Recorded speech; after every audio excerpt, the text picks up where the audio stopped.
J'ai été à l'Université Laval, à Québec. J'avais été en sciences politiques. Et puis, j'ai fait un cheminement qui a arrivé que, bon, ça fonctionnait plus. J'étais pas à l'aise dans ce milieu-là. Donc, j'ai dit, on va s'orienter ailleurs. Puis, ça a germé dans ma tête la mécanique d'entretien industriel ou la maintenance industrielle. J'ai commencé par un DEP. C'était pour moi une façon, je crois, rapide et plus pratique de posséder un diplôme et d'aller me chercher une formation rapide. Les compagnies qui étaient sérieuses de moindrement, qui avaient un salaire qui était décent, si on veut, les grosses compagnies, quoi, eux autres, ils exigeaient le DEC. Bon, qu'est-ce que je fais, moi? J'ai dit, là, je me suis retrouvé devant comme un cul-de-sac, puis pourtant, j'étais formé. Bien, j'ai dit, go, on y va, on va aller faire le DEC en maintenance industrielle. J'ai toujours voulu être mécanicien. Sauf que j'avais un de mes oncles qui était mécanicien qui me disait que c'était relativement peu payant, puis tu as des bonnes notes, poursuis, va plus loin. Finalement, j'ai fait mon bac en sciences politiques. Il n'y avait pas vraiment de demande sur le marché du travail pour ça.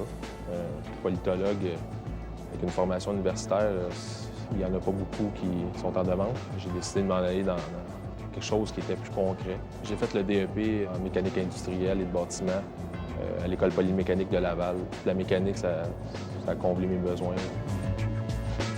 Les deux fonctions qu'on a ici, c'est d'inspecter et réparer. Souvent, un mécanicien peut être appelé à faire les deux volets. Les tâches que j'ai à effectuer ici à la STM, essentiellement, ça va être entre autres de la maintenance préventive. Nous, ici, on a des équipements de production qui viennent soutenir le métro. C'est davantage de l'inspection, mon travail à moi. Autant je peux travailler sur de la pneumatique un matin, une journée, autant je vais travailler sur de l'hydraulique, autant je vais travailler sur de la ventilation. Autrement dit, je vais travailler sur à peu près n'importe quoi. C'est ça qui est le fun, parce que ça ne devient pas routine. Ce qu'on entretient surtout à la STM, dans les centres de transport, qui est les garages où les autobus se font réparer, sont stationnés, il y a les portes de garage, les vérins qui lèvent les autobus pour les réparations, les laveurs d'autobus, puis tout ce qui est les lignes à l'huile, les lignes à air, les extracteurs, les ventilateurs, tout ça, c'est nous qui font ça. Je peux être appelé à travailler sur à peu près n'importe quel système ici.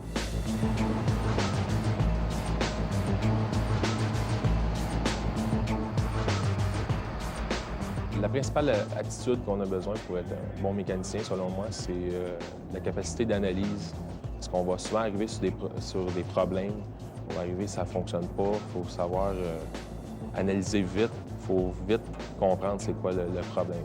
Pour ce qui est de l'environnement de travail ici à la STM, on est souvent appelé à travailler dans des endroits qui sont restreints, qui sont sales, qui peuvent avoir des contaminants, soit biologiques, des produits toxiques, des résines.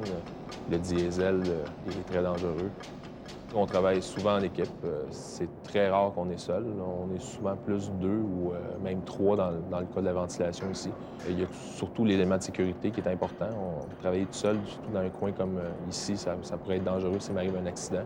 Les préjugés comme mécanicien d'entretien ou maintenance industrielle, là, essentiellement, je crois, par rapport maintenant à la population, c'est toujours une question de manuel. Les gens qui sont pas bons. Faux. Les habiletés manuelles, déjà, moi, en partant, je pense pas que je les avais. Je veux dire, avant tout, je pense que c'est vraiment avec la tête qu'on travaille. Habilité manuelle, avec le temps, veut pas, on s'y fait.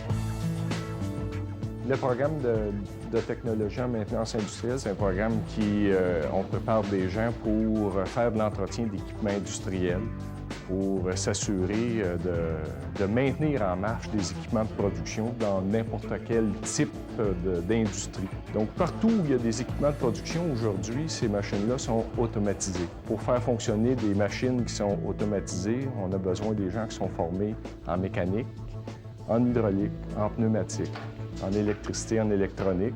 On est formé aussi en gestion de maintenance, avec des logiciels de gestion pour organiser la gestion, les inventaires.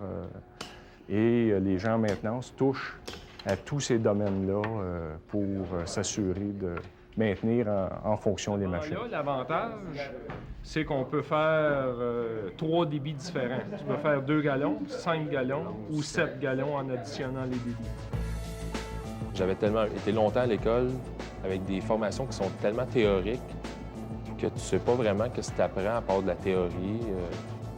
Là, je suis arrivé dans un cours que tu commences, tu apprends tout de suite, tu travailles avec tes mains, tu apprends toujours, on dirait que tu es dans un milieu de travail tout de suite. j'ai bien aimé ça parce que c'était du concret. La formation, justement, moi, elle m'a apporté beaucoup. Surtout en termes des, si tu veux, au niveau de la physique et des mathématiques. Parce que des fois, bon, tu as des choses que tu vas avoir, comment je peux dire, tu as une situation à comprendre, puis tu as des calculs peut-être à faire, puis des fois, ça va te donner des réponses. Ça va faire une différence. On est le seul cégep à offrir ce programme, ce qui fait un avantage très, très intéressant pour les étudiants parce que présentement, je dirais qu'il y a 3 offres d'emploi par finissant. Et les salaires aussi sont intéressants. Moi, je me considère très chanceux d'être rentré à l'ASTM. Le salaire est bon, l'ambiance de travail est bonne, les heures de travail sont bonnes. Je me considère comme privilégié. Il y a d'autres compagnies aussi qui offrent des bonnes conditions. En mécanique, en plus, c'est un métier stimulant. C'est jamais les mêmes problèmes. C'est un métier qui est parfait pour moi, qui peut être parfait pour d'autres personnes aussi. Mon père, sur le coup, il ne croyait pas.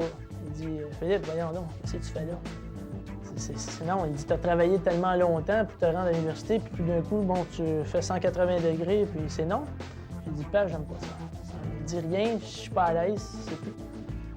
Je veux prendre quelque chose que je vais aimer faire et non quelque chose que pour le reste de ma vie, je vais être imposé, que je vais être malheureux. J'ai dit non, je m'en vais dans quelque chose que j'aime. Je suis sûr que je vais aimer ça.